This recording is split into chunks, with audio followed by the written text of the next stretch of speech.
fora, amém? É ouvindo a palavra de Deus que nós somos edificados. Então, só fica do lado de fora os irmãos que estão trabalhando, né? Está ali de vigília, tá bom? Glória a Deus. E logo após a palavra tem os livros deles, o livro dele que está ali, e você pode ajudar no ministério. Esse rapaz, ele é pequeno assim, mas ele tem filho, parece que não acaba mais. Quantos filhos? Aí tem 3, Pedro, Tiago e João. Mas a gente vai ajudar ele comprando o livro dele, viu? Toma aqui.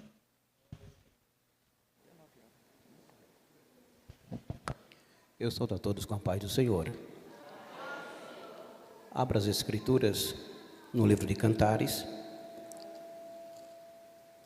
Cantares de Salomão, o cântico de número 7. Enquanto os irmãos procuram, quero agradecer a Deus pelo privilégio de estar aqui com os irmãos nesta noite. Quero ser grato a Deus pela vida do pastor Wagner e a sua esposa, pela confiabilidade depositada sobre os meus ombros para estar trazendo a palavra do Senhor nesta noite. Cada irmão, cada irmã, Deus abençoe no nome de Jesus. Cantares, o cântico de número 7, a partir do verso de número 1, nos diz a palavra do Senhor: que formosos são os teus pés nos sapatos, ó filha do príncipe, as voltas de tuas coxas são como joias trabalhadas por mão de artistas. O teu umbigo como taça redonda que não falta bebida, o teu ventre como um monte de trigo cercado de lírios, os teus 2 peitos como os 2 filhos gêmeos da gazela, o teu pescoço como a torre de marfim, os teus olhos como os viveiros de Esbom junto à porta de Bet-Rabim, o teu nariz como a torre do Líbano que olha para Damasco. A tua cabeça sobre ti é como o monte Carmelo, e os cabelos da tua cabeça como púrpura. O rei está preso pelas suas tranças. Com formosa e com aprazível és em amor e em delícias. A tua estatura é semelhante à palmeira e os teus peitos aos cachos de uvas. Dizia eu: subirei à palmeira, pegarei seus ramos, e então os teus peitos serão como os cachos da vide, e o cheiro da tua respiração como das maçãs. E o teu paladar como bom vinho para o meu amado, que se bebe suavemente e faz com que falem os lábios dos que dormem. Eu sou do meu amado e ele me tem afeição. Venha, amado meu, saiamos ao campo, passamos as noites nas aldeias. Levantemo-nos de manhã para ir às vinhas, vejamos se florescem as vides, se abrem a flor, se já brotam as romeiras. Ali te darei o meu grande amor. As mandrágoras dão cheiro e as nossas portas a sorte de excelentes frutos novos e velhos. Ó amado meu, eu os guardei para ti. Amém. Os amados podem tomar o vosso assento. No nome de Jesus. É claro, queridos, que quando nos deparamos com um texto como este, evidentemente tomamos logo de imediato um choque pelas muitas palavras eróticas que perpassam nesta porção bíblica. E é justamente por causa destas muitas expressões que causam no primeiro instante alguma perplexidade, que no primeiro século da igreja cristã houve um grande debate com respeito à inspiração deste livro. Alguns mestres, alguns rabinos chegaram a dizer que não havia nenhuma inspiração divina neste livro, mas no grande debate que houve no primeiro século, chegou-se justamente à conclusão que, na verdade, este livro de Cantares, que também é conhecido como Cântico dos Cânticos, há nele sim uma verdadeira inspiração divina. E é justamente por isso que Salomão, segundo as Escrituras, ele escreveu 1005 cânticos. Porém, Destes 1005 cânticos, este aqui, o de Cantares, é o que se sobressai, é o que se destaca, e se destaca justamente pelo teor que há nele, pela profundidade bíblica, pela profundidade teológica, ou mais do que isso, pela revelação divina que há nele. É só justamente olharmos para ele, assim como para os demais livros, como sendo um livro verdadeiramente inspirado por Deus. Porém, para que se haja uma compreensão deste livro, ou de toda a Bíblia Sagrada, é necessário uma mente sã, uma mente madura e uma mente espiritual, visto que a própria Bíblia diz que o homem natural, ele não compreende as coisas espirituais, porque as coisas espirituais se discernem espiritualmente. Então, quando nós atentamos para este livro aqui, principalmente para este capítulo de número 7, tendo a consciência que tudo o que está nele é um retrato do relacionamento de Deus com a nação de Israel, isto no Antigo Testamento, como também é o retrato do relacionamento de Cristo com a sua igreja no Novo Testamento. Aqui nada mais temos do que a revelação de um relacionamento eterno. E este relacionamento eterno, ele ganha uma ênfase maior, ele ganha uma proporção maior no capítulo de número 8 e o versículo de número 7, quando diz que as muitas águas não poderiam afogar este amor, ainda que se desse toda a riqueza, certamente por este amor a desprezaria. Sabemos, querido, de uma forma bem simples e categórica, que o ápice deste relacionamento conjugal, dentro daquilo que é denominado de a escatologia, o estudo das últimas coisas, este relacionamento aqui, ele terá o seu apogeu, ele terá o seu ápice naquilo que nós esperamos até agora, que é chamado de o arrebatamento da igreja. Quando Jesus voltar para arrebatar a sua igreja, segundo o que Paulo escreveu aos Tessalonicenses, capítulo de número 4, versículo 16 e 17, quando a igreja for arrebatada e adentrarmos propriamente naquilo que também é denominado de as bodas do Cordeiro, terá todo o desfecho, terá toda a conclusão deste relacionamento eterno.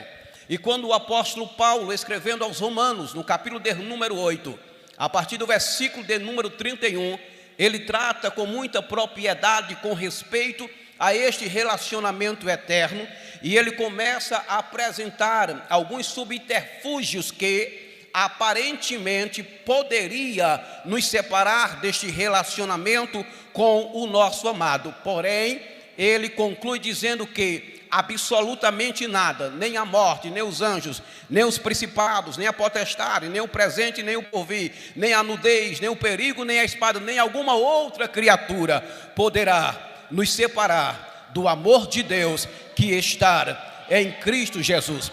Mas é claro, queridos, que quando nós olhamos para este relacionamento eterno, e principalmente para este capítulo de número 7, nós chegamos à conclusão de que existe algumas características de uma igreja aprovada por Deus.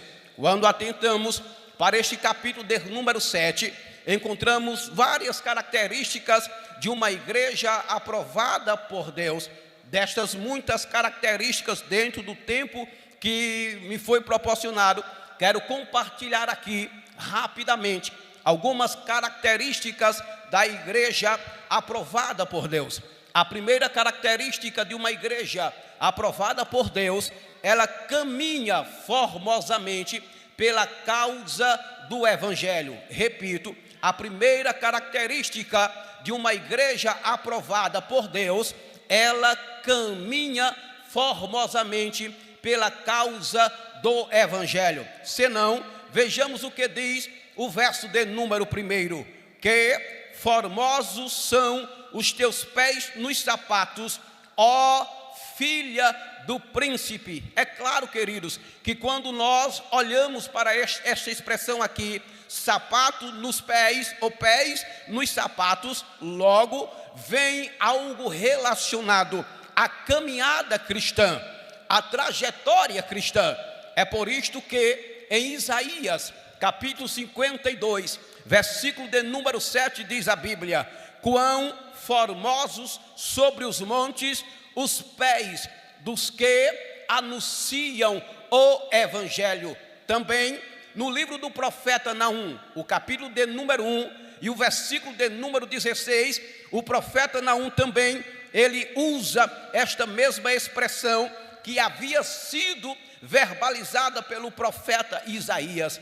E quando nós falamos com respeito à caminhada cristã, à trajetória cristã, o caminhar cristão, a Bíblia diz em 1 João, capítulo de número 1 e o versículo de número 7, mas se andarmos na luz, como na luz ele está, temos comunhão uns com os outros, e o sangue de Jesus Cristo, seu Filho, nos purifica de todo o pecado.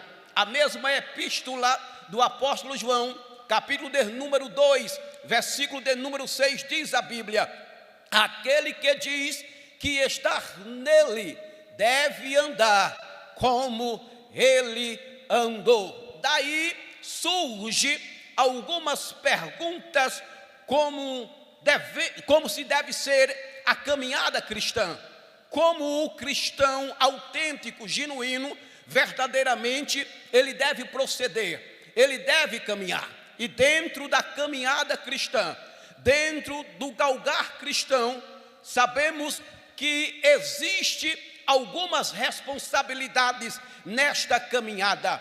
A primeira responsabilidade da caminhada cristã, ou do cristão que está caminhando em direção ao propósito de Deus, no centro da vontade de Deus, é viver o Evangelho. Aqui está a primeira responsabilidade do cristão, daquele que está caminhando conforme Jesus andou, é viver conforme o Evangelho. Segunda carta de Paulo aos Coríntios, capítulo de número 5, versículo 17, diz a Bíblia: aquele que está em Cristo, nova criatura é, as coisas velhas se passaram, e eis que tudo se fez novo. Responsabilidade, viver o Evangelho. A segunda responsabilidade do cristão que está caminhando na direção de Deus, caminhando formosamente, é pregar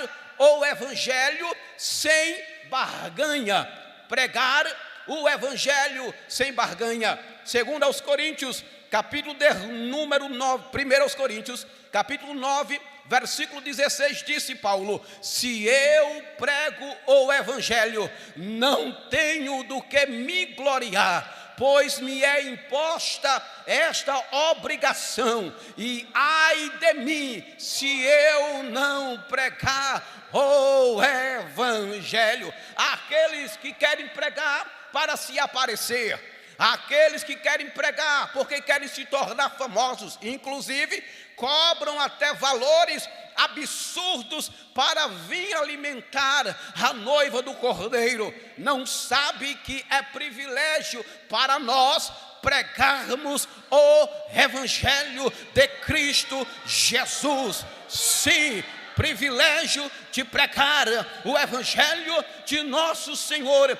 e Salvador Jesus Cristo. A terceira responsabilidade é, se necessário for, morrer até pela causa do Evangelho. Disse Paulo em Atos capítulo de número 20, versículo de número 24: em nada tenho a minha vida por preciosa, contanto que cumpra o ministério que recebi do Senhor. Mas na geração que nós estamos vivenciando, infelizmente, se querem status, se querem posição e até mesmo uma suposta alegria, felicidade, porque as pessoas não querem passar mais por luta, não querem passar por provação, mas o evangelho, o verdadeiro evangelho, nunca prometeu felicidade a ninguém. Jesus nunca prometeu felicidade para ninguém.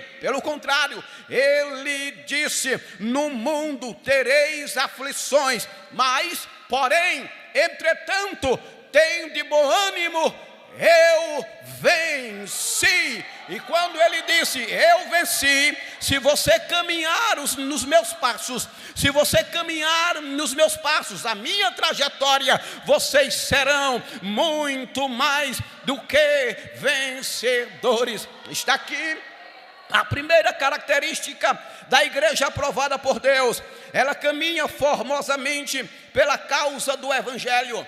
A segunda característica da igreja aprovada por Deus: ela não quebra a aliança. Guarde isto: ela não quebra a aliança. Ainda no versículo de número 1 diz: as voltas de tuas coxas são como joias trabalhadas por mão de artistas. Sim, as voltas de tuas coxas são como joias trabalhadas por mão de artistas. A Bíblia diz na primeira epístola de João, capítulo de número 2, versículo de número 25, essa é a promessa que ele nos fez. 1 João, capítulo de número 5, versículo 21, diz a Bíblia: filhinhos, guardai-vos dos ídolos.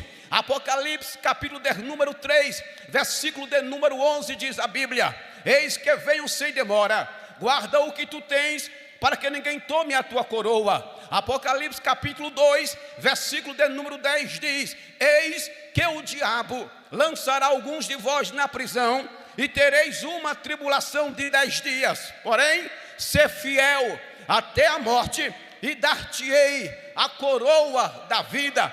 Mãos nas coxas, mãos nas coxas. Na verdade, quando a noiva estava falando com respeito a isto, mão nas coxas, estava se remetendo a algo cultural.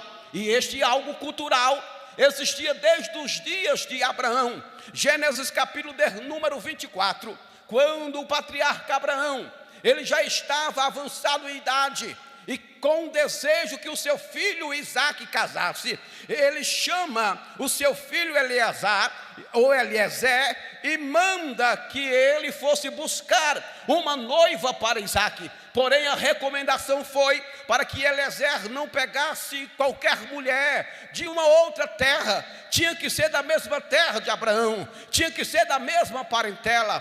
Porém, para que isso vigorasse e tivesse realmente fundamento, Abraão diz: você vai colocar a mão debaixo da minha coxa e vai jurar. Você vai prometer que você não vai quebrar esta aliança, que você não vai quebrar este pacto. O que é isto? É fidelidade a uma recomendação que foi dada. Sim, está remetendo mão na coxa, está falando de fidelidade. Alguém que não vai quebrar a aliança, alguém que não vai quebrar o pacto. Por isso, o texto que eu disse de Apocalipse, capítulo de número 2, versículo 10 diz: o diabo lançará alguns de vós na prisão, e tereis uma tribulação de 10 dias. Ser fiel até a morte, ou seja, até as últimas consequências, mas não quebre a aliança, não desobedeça. A ordem foi dada, a ordem foi liberada. Nós vivemos em uma época em que muitas alianças, no sentido conjugal, no sentido de amizade, no sentido de ministério, têm sido quebrada. Mas Deus me trouxe aqui e te trouxe aqui para nos fazer voltar a mão na coxa, ao ato de fidelidade, a honrarmos a Deus, a sermos fiéis ao princípio que Deus estabeleceu na sua palavra, para a glória do seu santo e poderoso nome. A terceira característica ela é espiritualmente equilibrada. Ela é espiritualmente equilibrada. Versículo de número 2 diz: o teu umbigo como uma taça redonda, aqui não falta bebida. O teu ventre como um monte de trigo, cercado de lírios. Aqui está falando de equilíbrio espiritual. Tem trigo, tem lírios e tem trigo. Os lírios, evidentemente, que está falando dos dons espirituais. O trigo, evidentemente, que está falando da palavra. O umbigo está falando da reserva espiritual. A igreja, ela tem esta reserva espiritual, esta competência espiritual, este poder espiritual, através dos dons espirituais, e evidentemente que estes dons espirituais é gerado pela palavra. A igreja que se preza, ela é cheia da palavra, ela ama a palavra, ela valoriza a palavra. Salmo de número 1, verso de número 1, diz a Bíblia: bem-aventurado o varão que não anda segundo o conselho dos ímpios, nem se detém no caminho dos pecadores, nem se assenta na roda dos escarnecedores. Antes tem o seu prazer na lei do Senhor, e na sua lei medita de dia e de noite. Pois será como a árvore plantada junto a ribeiros de água, a qual dá o seu fruto na estação própria, cujas folhas não caem, e tudo quanto fizer prosperará. Mateus capítulo 22, versículo 29, errais por não conhecer as Escrituras, e nem o poder de Deus. Apocalipse capítulo de número 1, versículo de número 3, bem-aventurado o que lê, bem-aventurado o que ouve, bem-aventurado os que guardam a palavra desta profecia, porque o tempo está se cumprindo. Salmo de número 119, verso de número 105, lâmpada para os meus pés e a tua palavra, e luz para o meu caminho. Salmo de número 119, verso 9, 10 e 11, como purificará o jovem o seu caminho, observando conforme a tua palavra. De todo o meu coração te busquei, não me deixe desviar dos teus mandamentos. Escondi a tua palavra no meu coração, para eu não pecar contra ti. Mateus capítulo de número 4, versículo de número 4, nem só de pão viverá o homem, mas de toda a palavra que sai da boca de Deus. Hebreus capítulo 4, versículo 13, pois a palavra do Senhor é viva e eficaz, mais penetrante de qualquer espada alguma de dois gumes, que penetra até a divisão da alma, da junta e das medulas, e é apto para discernir as intenções do coração do homem. Isaías 55, 10 e 11, assim como desce a chuva para a terra, e para lá não torna, mas rega a terra, faz brotar e produzir, dá semente ao produtor, assim diz Deus, é a minha palavra, ela não voltará para mim vazia, antes fará aquilo que me apraz, e prosperará para aquilo que foi designado.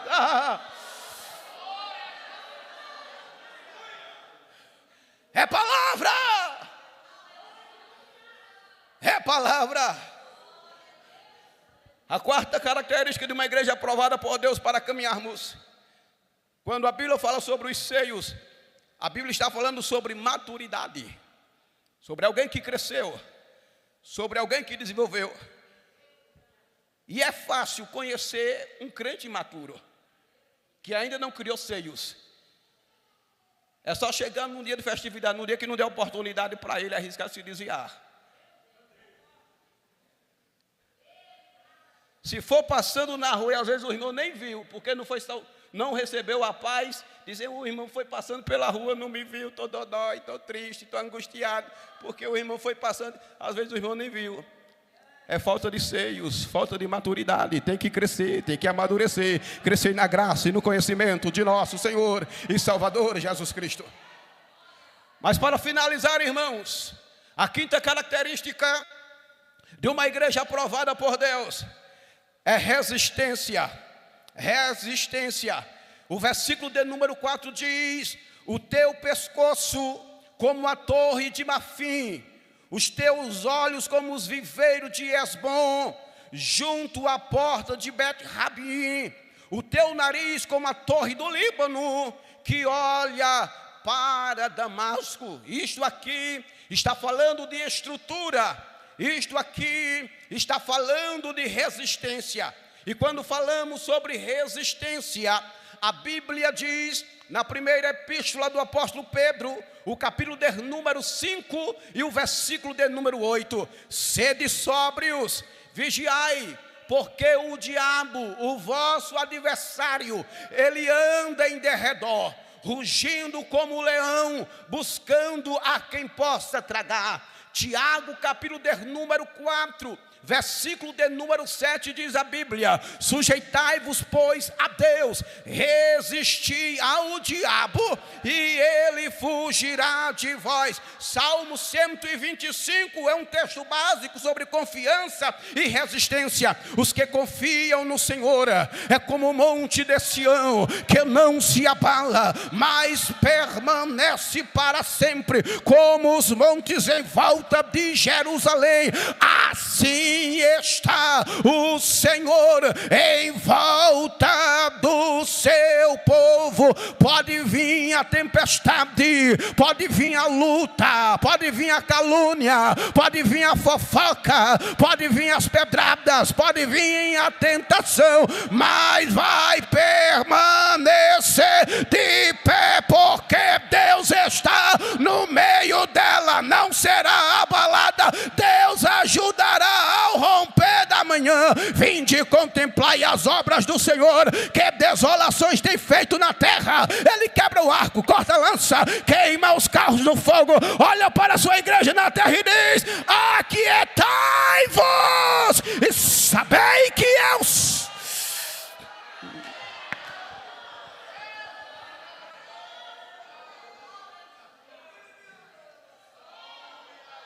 Tiago capítulo de número 1, versículo de número 12 diz a Bíblia: bem-aventurado o varão que sofre, diga comigo, sofre a tentação, porque depois de sofrer, receberá a coroa da vida.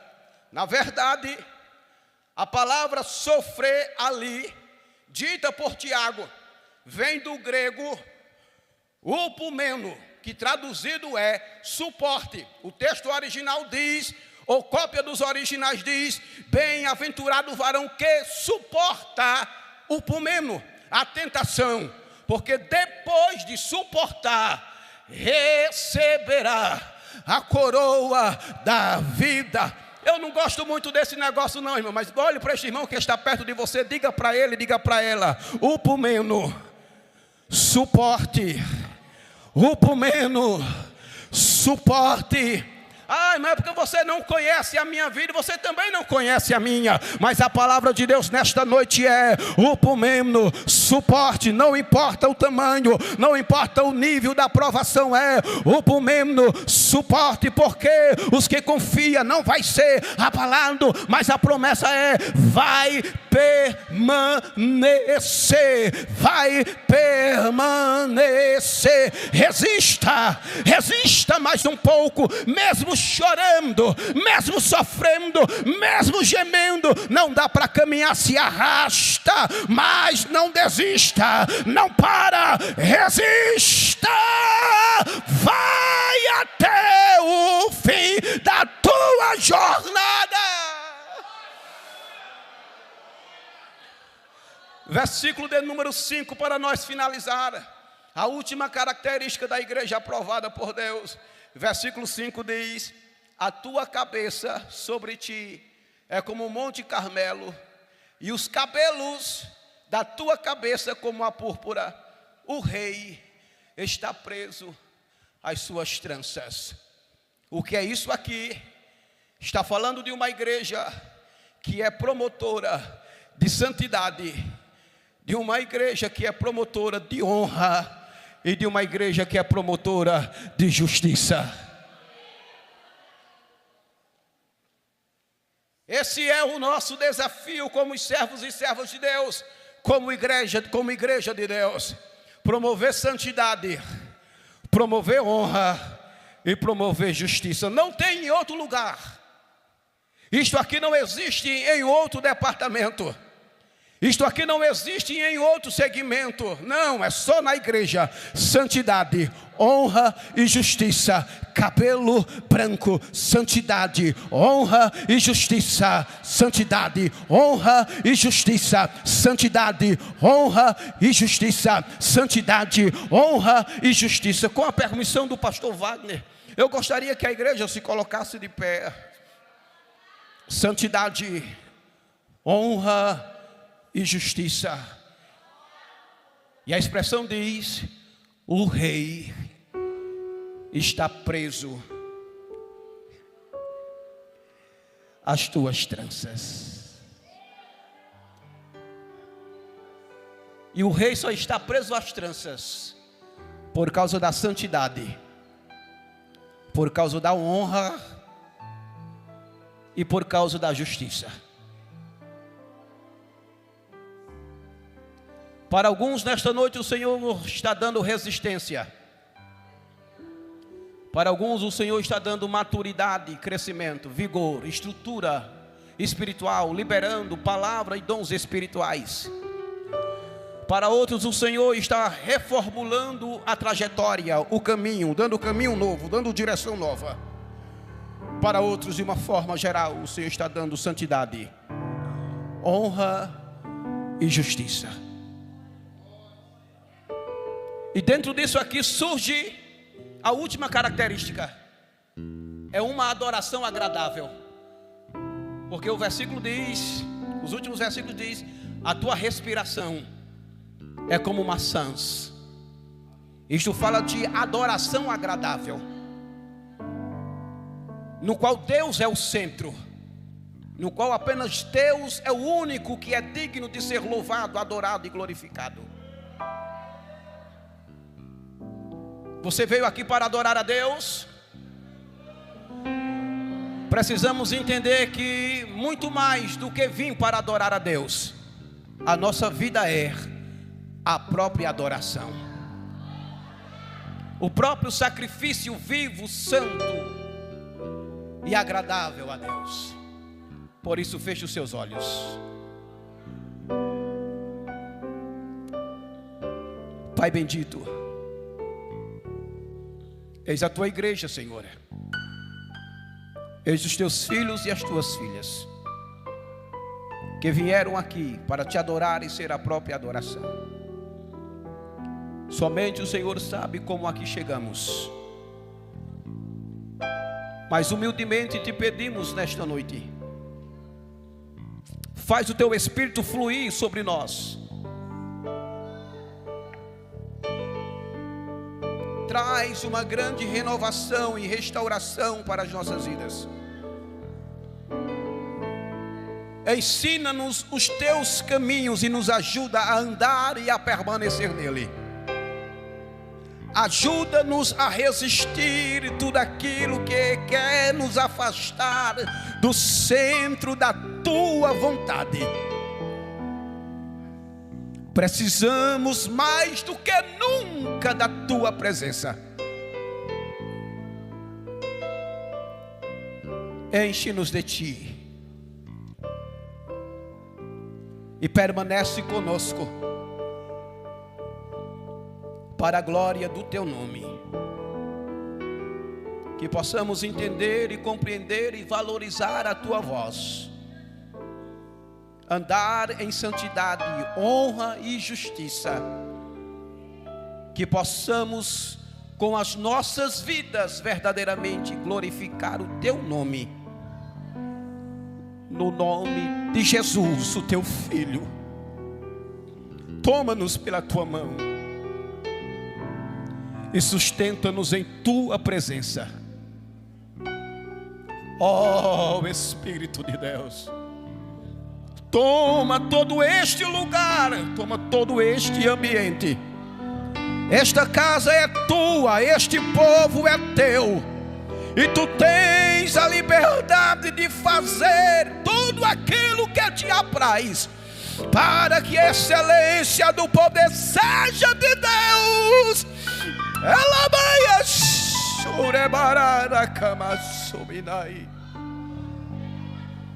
Em nome de Jesus, em nome de Jesus. Amém. Obrigado, pastor. Glória a Deus. Você pode aplaudir ao Senhor Jesus pela vida do Alexandre. Meus irmãos, glória a Deus. Pode se assentar um pouquinho. Então, nós vamos. Eu nunca fiz isso, mas vou fazer hoje. Dificilmente a gente fazer isso. Okay, o irmão Alexandre, ele só tem um pulmão só. Esse rapaz aqui. E ele prega como se tivesse os 2 pulmões. Hoje ele veio para Petrolina fazer um exame, né? Ele não está bem de saúde. E pregou desse jeito, sabe? No domingo eu tive aqui,